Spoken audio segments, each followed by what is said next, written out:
one, the Supreme Court issue, and number two, this ministry of truth that Mayorkas is talking about? First of all, people have said a lot of things about this Supreme Court issue. I'm listening to these Democrats. A couple of things.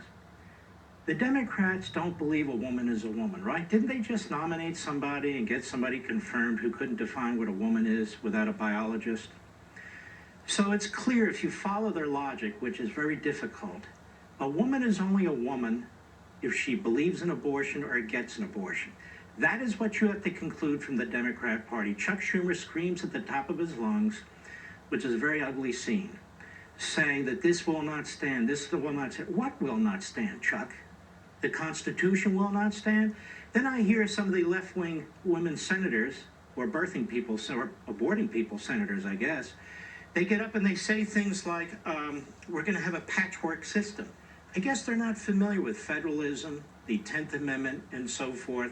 We have a patchwork system in our country for all kinds of things.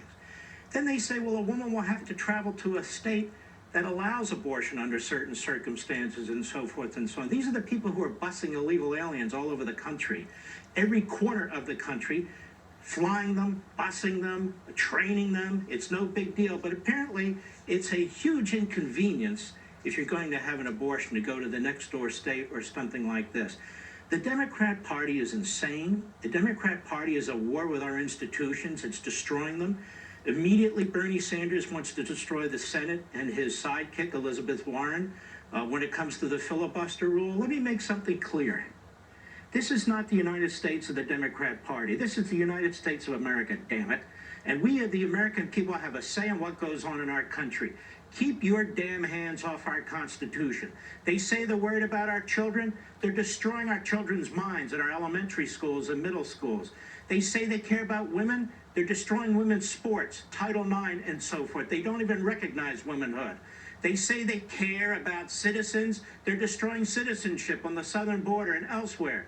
The Democrat Party is out to undermine this country. They've been threatening this court for years, threatening its independence, threatening individual justices, have destroyed the confirmation process, destroyed people's names. We don't have to take this from these people. And women of America, you should rise up. Chuck Schumer just said he represents 100 million women. He doesn't represent 100 million women, that goofball. He doesn't represent any women as far as I'm concerned.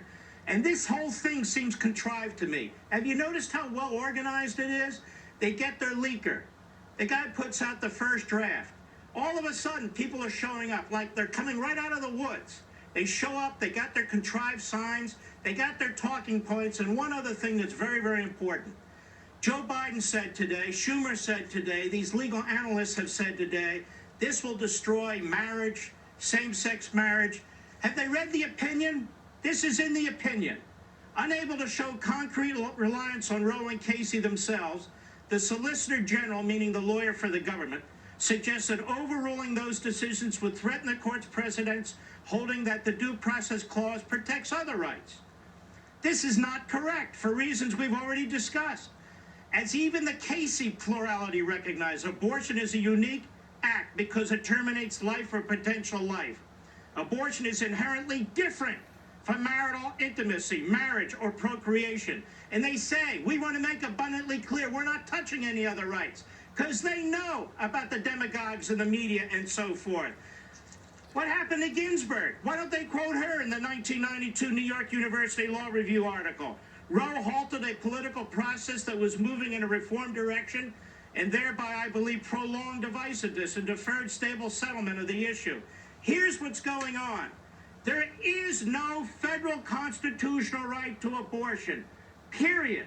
They amended the Constitution without amending the Constitution, period. And so now what are they trying to do? Now they're trying to tell us that science isn't science. The same people want to mandate masks and vaccines. Is that a baby in the womb? Is that a viable baby in the womb? At the very last minute, yes. It's not a salami sandwich. It's a viable baby in the womb. And we have states and governors that say you can abort that baby, even though it's viable. It's not a choice. It's a human being. So to the Democrat Party, women aren't women. Babies aren't babies. This is insanity. Now, as for the truth, as for this thing they want to set up, the Ministry of Truth, we have a First Amendment. They ought to abide by that. That's actually in the Constitution. We need Ministry of Truth against the government. It used to be called a free press. We don't have a free press. They're utterly and completely corrupt. They're in the back pocket of the Democrat Party and this American Marxist movement. If we had a free press, that would be the Ministry of Truth. But they're all corrupt for the most part. That's it. You're supposed to